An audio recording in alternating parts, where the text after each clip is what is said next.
He thought money could solve every problem, until a stranger showed him a kind of wealth he'd never known. You know, on the outside, Richard Kane looked like a man who had it all. At 52 years old, he was one of the richest men in America. He owned private jets, sprawling mansions, luxury cars that most people only dream of. Business magazines called him a self-made empire builder. Competitors feared him, politicians admired him, and people bowed to him not out of respect, but because of the size of his bank account. But behind those iron gates and million-dollar smiles, Richard lived in a world that was painfully empty. His wife had left him years ago, tired of being second place to his obsession with money. His only son hadn't spoken to him in months, maybe even years, wounded by years of neglect and broken promises. And his so-called friends? Well, they were really just business partners, people who showed up when the contracts were being signed and disappeared when the ink dried. Richard had convinced himself for decades that money was the answer to every problem. And sure, it solved a lot of things. He could buy comfort, he could buy power, he could buy influence. But deep down, in those quiet late nights when the parties ended and the jets stopped flying, there was a nagging emptiness. A hollow echo in his chest that no amount of money could fill. And as much as he tried to ignore it, fate had a way of forcing Richard to face the one thing he couldn't run from: himself. Because one rainy night, as he was driving back from a business retreat in the mountains, something would happen that no money in the world could prepare him for. Something that would shake the very foundation of who he thought he was. And it all began with a broken-down car on a lonely stretch of road. But what happens when one of the wealthiest men in the country finds himself stranded, powerless, and completely alone? Soon, Richard faces a moment that strips away all the luxury, leaving him vulnerable like never before. The rain was coming down in sheets, the kind that soaks you to the bone within seconds. Richard gripped the steering wheel of his sleek black Mercedes, frustration mounting as the car sputtered and then died completely on that lonely two-lane road. He tapped the dashboard as if money could convince the engine to roar back to life. But nothing. Just silence and the relentless sound of rain hammering against the windshield. "Unbelievable," he muttered, his voice sharp with irritation. Of all nights, of all places, he pulled out his phone, hoping to call for roadside assistance. But when he pressed the power button, the screen stayed dark. Dead battery. He let out a bitter laugh. Richard Kane, a man who could sign a check and buy a fleet of new cars if he wanted to, stranded like any ordinary person. He stepped out of the car, rain soaking through his $1,000 suit in seconds. He tried flagging down a few cars that passed, raising his arm, waving desperately. But the drivers sped past. Some glanced his way, others didn't bother. To them, he was just another stranger on the side of the road, a wet, tired man in a crumpled suit. Minutes dragged into nearly an hour. His polished shoes were caked with mud. His hair, usually slicked back with precision, clung to his forehead. For the first time in decades, Richard Kane felt powerless. And sitting there on the curb, his back against his silent luxury car, he couldn't help but think about his life. The house he'd built wasn't a home. Money he'd earned couldn't buy back the love he'd lost. His son's last words echoed in his mind, "You care more about your deals than you ever cared about me." That night, in the pouring rain, those words cut deeper than ever before. Just when he thought he might spend the night there, headlights broke through the storm. A beat-up pickup truck slowed to a stop. The driver's side window rolled down, and a middle-aged woman leaned out. Her hair was pulled back in a simple ponytail, rain dripping from the brim of her old baseball cap. "You okay out here, sir?" she called out over the storm. Richard hesitated, pride prickling his skin. He wasn't used to asking for help. He was used to giving orders. But what choice did he have? "My car broke down," he said stiffly, "and my phone's dead." She studied him for a moment, then nodded. "Uppin', you'll catch your death out here." For a second, Richard almost refused. This woman didn't know who he was. She wasn't bowing, wasn't flattering him, wasn't chasing after his wealth. And that scared him. But the rain didn't give him much choice. Slowly, he grabbed his briefcase and climbed into her truck. Inside, it smelled faintly of old leather and coffee. The heater rattled, barely keeping the chill away, but it felt warmer than anything Richard had known in a long time. "I'm Grace," she said, extending her hand with a kind smile. Richard blinked. It had been years since someone introduced themselves without an agenda. He shook her hand, quietly replying, "Richard." "Well, Richard," Grace said, "there's no hotels for miles. Best you come to my place and dry off. It's nothing fancy, but it'll keep you warm." Richard stiffened. He wasn't used to staying anywhere that wasn't 5 stars.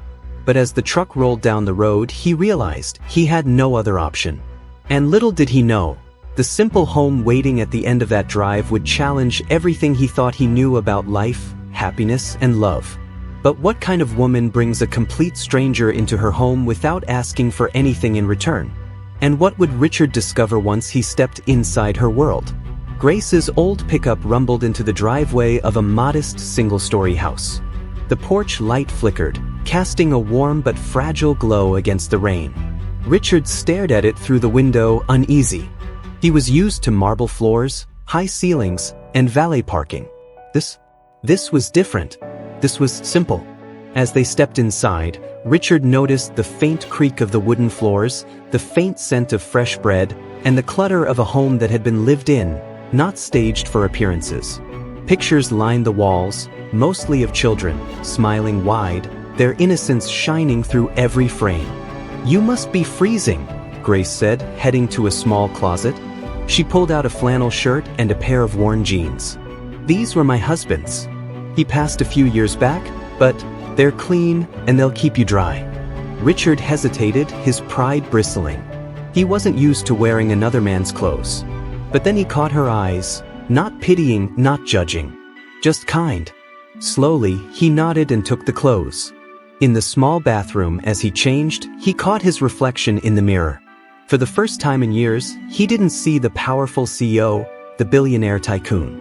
He just saw a tired, aging man in someone else's clothes, and strangely, he felt human again. When he returned to the kitchen, Grace was setting 2 plates on the table. The meal was simple, vegetable soup and a slice of buttered bread. Richard sat down, and before he could speak, she bowed her head in prayer. "Lord, thank you for the food on our table, for the roof over our heads, and for bringing this man safely to us tonight." Richard shifted uncomfortably. It had been decades since anyone had prayed at a table with him. But there was something humbling about it, something grounding. As he tasted the soup, he realized it was nothing like the gourmet meals he was used to. It was better, because for the first time in a long time, he was sharing food with someone who expected nothing in return. They talked late into the night. Grace told him about her life, how her daughter had passed away in an accident, leaving behind 2 young children. How she worked part-time at the grocery store and cleaned houses on weekends just to make ends meet. Yet despite everything, she smiled through it all. "My grandkids," she said softly, "they're my world. As long as they're fed, safe, and know they're loved, I don't need anything else." Richard listened quietly, the words striking a nerve. He thought of his own son, the years lost, the calls ignored, the birthdays missed. And for the first time in a long while, he felt regret. Later that night, as he lay on the couch under a handmade quilt, Richard stared at the ceiling. The house was quiet except for the sound of rain tapping against the roof. And he couldn't help but wonder, how could someone with so little still live with so much joy? But Richard's night at Grace's house was only the beginning. Because the next morning, over burnt toast and laughter, he would witness something that would leave him questioning everything he thought he knew about family, about love, and about what really matters in life. In the next turn of events, Richard's eyes will be opened wider than ever before. The next morning, sunlight streamed softly through thin curtains, the kind you might find in any working-class American home. Richard stretched on the couch, feeling a stiffness he wasn't used to, no memory foam mattress, no silk sheets. Just a lumpy old couch, yet somehow, he'd slept better than he had in months. He walked into the kitchen to the sound of laughter. Grace stood at the stove, her 2 young grandchildren sitting at the table. The little boy, maybe 8 years old, was giggling uncontrollably while his older sister, around 12, teased him for spilling orange juice. "Careful, Tommy," Grace said with a smile. "We don't want to waste it." Richard watched quietly from the doorway. The kitchen was small, the linoleum floor worn, the counters chipped. Yet the room was filled with something his mansions had never known: love. "Good morning," Grace said warmly when she noticed him. "I hope the couch treated you okay." Richard nodded. "Better than expected, actually. Breakfast is almost ready. Hope you don't mind burnt toast," she chuckled. The girl, Emily, rolled her eyes. "Grandma always burns it." "Hey now," Grace laughed, "it adds character." The toast popped up, sure enough, nearly black. Grace scraped it with a butter knife, spreading jelly across the top like it was a feast. She placed a plate in front of Richard. It was the simplest breakfast he'd seen in years: burnt toast, scrambled eggs, and a glass of milk. But as the four of them sat down together, Richard noticed something powerful. They weren't just eating. They were sharing, laughing, talking, loving. "So, Mr. Richard," Emily asked curiously, "what do you do for work?" Richard paused. He was used to people knowing his name before he walked into a room. But here, he was just a man in borrowed clothes. "Or run a company," he said vaguely. "Does it make you happy?" Tommy asked innocently, swinging his legs under the table. The question hit him harder than any boardroom negotiation ever had. He swallowed, looking at the boy's wide eyes. "I'm not sure anymore." Grace placed a gentle hand on Richard's arm. "Happiness isn't about what you have, Richard. It's about who you have, and how much love you give them." Those words cut deep. Richard had spent his entire life chasing wealth, believing it would make him untouchable. But sitting in that worn kitchen, watching a family with so little still radiate so much joy, he realized he'd been chasing the wrong thing all along. When it was finally time for him to leave, Richard pulled out his wallet. "Please, let me give you something for your kindness," he said. But Grace shook her head firmly. "No, I don't want your money. One day, you'll do the same for someone else. That's all the thanks I need." Richard froze. In his world, everything had a price. Deals, friendships, even love. But here was a woman who gave without expecting anything back. He didn't quite know how to process it. As he drove back to the city later that day, Grace's words echoed in his mind. "One day, you'll do the same for someone else." And for the first time in decades, he wondered, had his billions actually cost him the things that mattered most? That night, Richard sat alone in his penthouse, staring out at the glittering skyline.